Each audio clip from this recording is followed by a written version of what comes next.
Welcome to One Book, One Review. Finally, a page-turner again. I read Legend by Mary Lu and I really liked it. The story is set in a future Los Angeles. The USA don't exist anymore. Instead, there are the colonies and the Republic, and they are at war with each other. Los Angeles is part of the Republic, and we get to know some of what life in the Republic is like. Catastrophes flooded large parts of the city, separating the poor from the rich. Plagues frequently hit the poorer parts of the city, and state control is very high. Legend is told by its two main characters, Day, a 15-year-old boy from the poorer districts, and June, a 15-year-old girl from a wealthy and respected family. In my edition, two different fonts are used for the narrators, which is really good because that way you're much more aware of who's narrating the story. The two teenagers lead very different lives. With 10, every child in the Republic has to take a test that determines their future. Day failed his test, and 5 years later he's underground, sabotaging the Republic and a wanted criminal.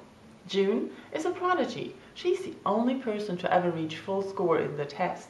She skipped some classes, and with 15, she's short of graduating from one of the best universities the Republic has. And then Day kills her brother. She gets pulled out of school to track him down and bring him in. As I already mentioned, I really like this book. You're dragged into the story from the first page on and you just can't stop reading. The writing just flows so easily. Having two narrators works really well here, as for the most part they're in two different places and their thoughts and opinions are so different that you just have a much better insight into what's going on this way. The story is well structured and intriguing, and although it's rather predictable in general, there are still some surprises. The action is well described, and I really like that you get to learn more and more about the world and the characters as the story progresses. It's not all set and told from the beginning, but it rather unfolds with time, and there are still many things that we don't know yet. I really like that, the growing picture and stuff. And although most of the characters are rather flat in this book, the two main characters fill out some by the end.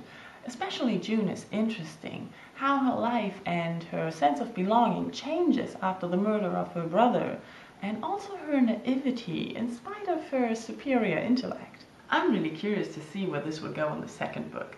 Legend is the first book in a trilogy, but the end of the story is still unknown. And I also should mention that even though I like the pacing of the book, it drags on a little bit towards the end, but not enough to spoil the enjoyment. So, if this book is not on your wish list already, you should add it. It's a fun and fast read. Thank you for watching and have a very nice day. Bye bye.